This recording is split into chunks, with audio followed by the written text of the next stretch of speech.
All right, guys, so we got the adductor frogger. So for this, we're gonna wanna get a pillow or pillows just so you have something to put your knees on, something soft, just because it's a little uncomfortable on the ground there. But basically, we're gonna start on all fours.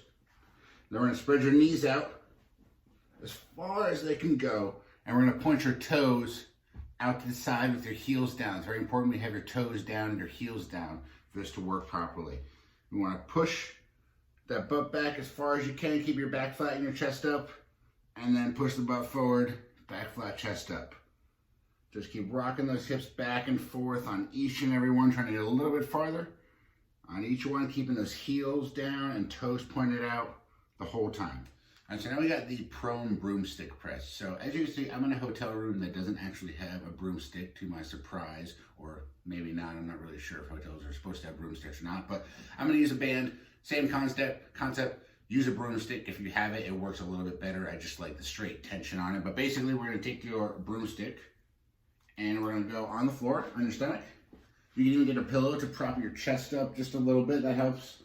We're gonna bring your hands just a little bit wider than shoulder width, out in front, all the way up, and we're gonna bring that all the way behind and squeeze it into your traps and press it up overhead. We're gonna keep it up high the whole time. We don't wanna let this come down. We want to keep it up, shoulders squeeze back, pull the elbows back into the shoulders, and then press it overhead.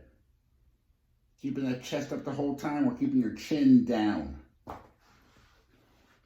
right, so now we got the broomstick 3-point squat. So again, I don't actually have a broomstick here because I'm in this hotel, but you really do want to use a dowel or a broomstick or something long and straight for this, because a band really isn't just going to do the job. But I'm going to show you how to do it with the band anyway. So the 3 points are going to be the back of your head, your upper back, and your tailbone, like butt area, right? So we don't want to actually go in the low back. We want to kind of go to the tailbone area.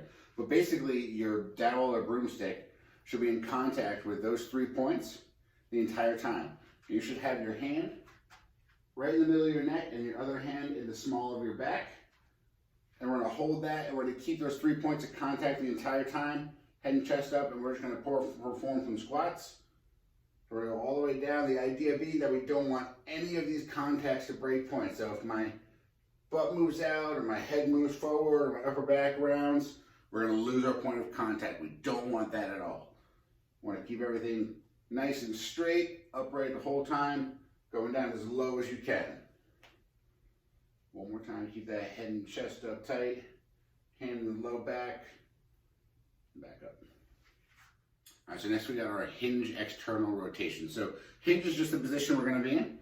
We're gonna get your feet about shoulder width, push the butt back, back's nice and flat. I'm gonna take my elbows, I'm gonna pull them up so they're even with my shoulders at a 90 degree. So you can either go palms forward or thumbs forward. It doesn't really make too much of a difference, whatever you're more comfortable with. And then we're gonna go rotate them up as high as we can, keeping that elbow in place the whole time. So my head is down, chin is tucked into my chest, and we're just gonna squeeze those upper back muscles and just rotate those shoulders as high as we can. All right, so now we're gonna do some dumbbell halos. So I want you to use your light dumbbell for these, or kettlebell, whatever you have. For the dumbbell, you're gonna hold it on the sides of the dumbbell by the head. Otherwise, for the kettlebell, you're gonna hold it by the horns. Okay, so I have a heavy kettlebell here. I wish I didn't because I don't like doing these heavy. You really shouldn't do these heavy, so I really encourage you to use your lighter dumbbell. But I have a heavy one because that's what I got. So that's what we're gonna use. We're gonna hold it by the horns or the head of the dumbbell if you have a dumbbell. And we're gonna keep our abs nice and tight so we don't twist and turn. And we're gonna keep this very tight to our head and just rotate it all the way around. Notice I turn it upside down in the back, bring it right out in front. Turn it upside down, come back in the front. I'm gonna be back view. Turn it upside down, don't let it control you. Turn it out in front.